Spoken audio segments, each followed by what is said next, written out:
అడుగుతారు, అందరూ అడుగుతారు, దానికి సమాధానం చెప్పాల్సిందే. ఉద్యోగస్తులు అడుగుతారు. ఓకే, వస్తా. కరెక్టే, అవును, కరెక్టే సార్. వస్తాను, మీ దగ్గరికి వస్తాను మళ్ళీ ఒకసారి. చిన్నపరెడ్డి గారు, గుడ్ మార్నింగ్. సో ఏంటి ఓవరాల్గా ఇప్పటి వరకు కూడా స్పీడ్ ఆఫ్ డూయింగ్ బిజినెస్ అనే మాటని అందరం కూడా విన్నాం. నిన్న పవన్ కళ్యాణ్ గారేమో స్పీడ్ ఆఫ్ డెవలప్మెంట్ గురించి ఆయన మాట్లాడడం జరిగింది. సో డెవలప్మెంట్ ఎలా జరుగుతుందని కూడా వాళ్ళు చెబుతున్న పరిస్థితి. కానీ మీరేమో ఒక ఈ క్యూఆర్ కోడ్ ఉద్యమానికి తెరలేపారు. సో దీని ద్వారా ఆంధ్రప్రదేశ్లో ఉన్నటువంటి ప్రజలకు కూటమి వెన్నుపోటుకి సంబంధించినటువంటి అంశాల గురించి మీరు మాట్లాడుతూ ఉన్నటువంటి పరిస్థితి. సో ఏ విధంగా ఉండబోతుంది అంటారు? ఇప్పుడు రవికిరణ్ గారు కూడా మాట్లాడారు, గతంలో ఇలాగే వెళ్ళారు, మేము ఏం చేసామని చెప్పి ఇచ్చారు, కానీ ఏ విధంగా ప్రజలు రియాక్ట్ అయ్యారో చూసాం. ఇప్పుడు వీళ్ళు ఏమీ లేదని చెప్పేసి వెళ్తున్నారు, ఇప్పుడు ఏ విధంగా రియాక్ట్ అవుతారో చూద్దామని చెప్పేసి కూడా వారు మాట్లాడుతున్న పరిస్థితి. ఏమంటారు చిన్నపరెడ్డి గారు?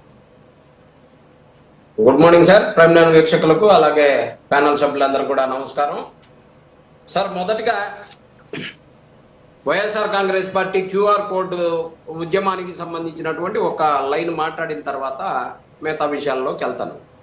క్యూఆర్ కోడ్ ఉద్యమం అనేది వైఎస్ఆర్ కాంగ్రెస్ పార్టీ ప్రెస్టీజియస్ గా తీసుకుంది. ఖచ్చితంగా ప్రజలకు ఇచ్చినటువంటి హామీలని ఏమాత్రం నెరవేర్చారు. మేము అభివృద్ధి పదంలో దూసుకుపోతా ఉన్నాం, ఎన్ని రోడ్లు వేశారో మరి ఎన్ని చేశారు అనేది ఇంకా ప్రజలు అక్కడికి పోయిన తర్వాత ఏకరువు పెట్టేటటువంటి లిస్ట్ అంతా కూడా తయారు చేయడానికి ఇది ఒక వేదిక. ఇందులో భాగంగా చంద్రబాబు నాయుడు గారు ఇచ్చినటువంటి 144 హామీలు ఉన్నాయి. ఆ కూటమి ఇచ్చినటువంటి హామీ పత్రాన్ని పట్టుకోవడానికి కూడా బీజేపీ ఇష్టపడనటువంటి పరిస్థితుల్లో ఈ కూటమి కలిసి ఉన్నటువంటి ప్రభుత్వం నడుస్తా ఉంది. నేను అడుగుతా ఉన్నా, ఆ రోజు జరిగినటువంటి మేనిఫెస్టో విడుదల కాగితాన్ని అక్కడ నుంచి వచ్చినట్టు కేంద్రం నుంచి వచ్చినటువంటి మంత్రి ఎందుకు పట్టుకోలేదో చెప్పమనండి.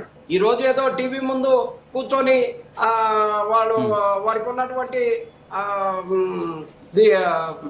పరిజ్ఞానంతో వారు మాట్లాడవచ్చు, కానీ హామీ పత్రాన్ని భయపడింది దేనికంటే బీజేపీ ఎందుకు పట్టుకోలేదు? చంద్రబాబు నాయుడు గారి మీద నమ్మకం లేక. అలాంటి కూటమిలో ఈ రోజు ఉండి ఈజ్ ఆఫ్ డూయింగ్ గురించి, లేకపోతే స్పీడ్ ఆఫ్ ప్రభుత్వం గురించి, అభివృద్ధి గురించి ఇవన్నీ మాట్లాడుతూ ఉన్నారు, మనం చూస్తా ఉన్నాం. ఇవన్నీ మీడియా ప్రకటనలకు మాత్రమే సరిపోయింది, కానీ వేరే అవకాశమే లేదు.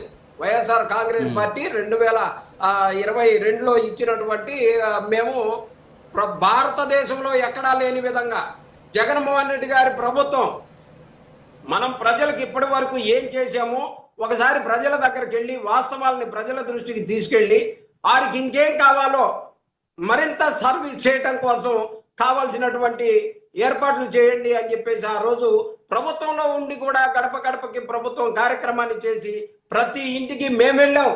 మేము వెళ్తే అందులో భాగంగా గుంటూరు నుంచి నేను కూడా వెళ్ళాను. వెళితే ప్రతి ప్రజలు కూడా అయ్యా మాకు ఇన్ని పథకాలు వచ్చినాయి, జగన్మోహన్ రెడ్డి గారి వల్ల మాకు అమ్మ ఒడి వచ్చింది, ఆసరా వచ్చింది, చేయూత వచ్చింది, పెన్షన్ వచ్చింది, ఇల్లు వచ్చింది. ఏ కరువు పెట్టారు సార్ ప్రజలు? ఇంకేం కావాలంటే ఇంకా ఏమీ అవసరం లేదు నాయన. ఆయన 10 కాలాల పాటు ముఖ్యమంత్రిగా ఉండి మారాంటి వారి పేదలందరినీ కూడా ఆదుకోవటం చాలు, ఇంకెంతకన్నా మాకేమి అవసరం లేదని ప్రజలు చెప్పినటువంటి పరిస్థితి.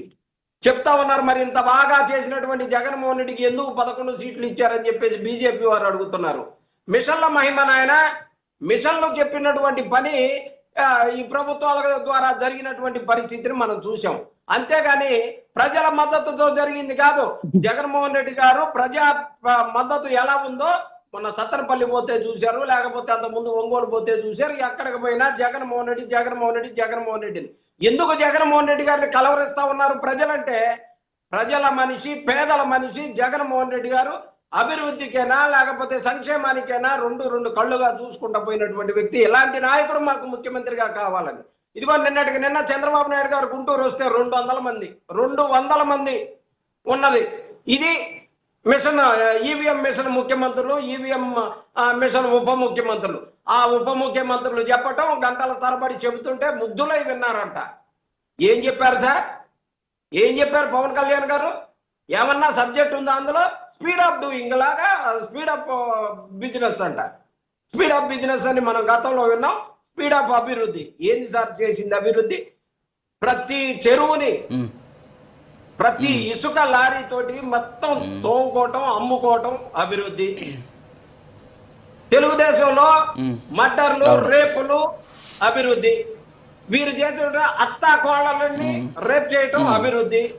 4 సంవత్సరాల పిల్లల నుంచి 60 సంవత్సరాల వరకు మహిళ అనే వాళ్ళని వదిలిపెట్టకుండా ఉండేటటువంటి అభివృద్ధి దేశవ్యాప్తంగా చూస్తా ఉన్నారు సార్. ఏంటి వీళ్ళు చేసిన అభివృద్ధి?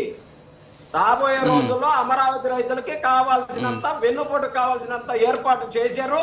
ఖచ్చితంగా 45,000 ఎకరాలు ఇప్పుడు తీసుకుంటామని చెప్పేసి ఇచ్చినటువంటిది వీరు అభివృద్ధిగా చూపించి డెఫినెట్ గా వారు పాత రైతులంతా కూడా వీళ్ళ మీద తిరగబడేటటువంటి పరిస్థితి. ఇలాంటివన్నీ పెట్టుకొని అభివృద్ధి చేశామంటే క్యూఆర్ కోడ్ ఉద్యమంలో ఖచ్చితంగా మీ అభివృద్ధి ఏందో మీదేందో మేము చెప్తాం. మేము పోతే లెఫ్ట్ సైడ్ లో సచివాలయం కట్టాం, రైట్ సైడ్ లో ఆర్పికే సెంటర్ కట్టాం. ఎటు పోయినా కానీ మేము ఎంటర్ కాగానే గవర్నమెంట్ లో మీరు ఎంటర్ అయినా సరే మీకు నచ్చిన విలేజ్ సెలెక్ట్ చేయండి. జగన్మోహన్ రెడ్డి గారు చేసిన అభివృద్ధి అనేది ప్రతి గ్రామంలో కూడా మీకు స్వాగతం పలుకుతా ఉంటది. ఇప్పటికి కూడా ఏదో అభివృద్ధి అంటే మీకు నచ్చినట్టు అమరావతి అభివృద్ధి చేసామని చెప్పేసి గ్రాఫిక్స్ చూపించడం కాదు, రియాలిటీ కావాలి. జగన్మోహన్ రెడ్డి గారు రియాలిటీ, ప్రతి గ్రామానికి రియాలిటీ చూపించారు. సచివాలయ వ్యవస్థను ఏర్పాటు చేసి ప్రజల దగ్గరికే పరిపాలన తెచ్చిపోయినటువంటి గొప్ప నాయకుడు జగన్మోహన్ రెడ్డి గారు. ఆ జగన్మోహన్ రెడ్డి గారు ఇవాళ పరిపాలన సరిగా లేదు. క్యూఆర్ కోడ్ ఉద్యమాన్ని స్టార్ట్ చేశారు. ఖచ్చితంగా క్యూఆర్ కోడ్ ఉద్యమం అనేది ప్రతిపక్ష పాత్ర జగన్మోహన్ రెడ్డి గారి రూపం ఎలా ఉంటుందో మీరు రాబోయే రోజుల్లో చూస్తారు. ఖచ్చితంగా సార్. శివపార్వతి గారు గుడ్ మార్నింగ్ మేడం. మరి చిన్నపరెడ్డి గారు మాట్లాడారు, స్వాగతం పలుకుతుందట. పొద్దున్నే మీరు జబర్దస్త్ నుంచి కామెడీ పెడతారు మాకు. చిన్నపరెడ్డి గారు వచ్చారంటే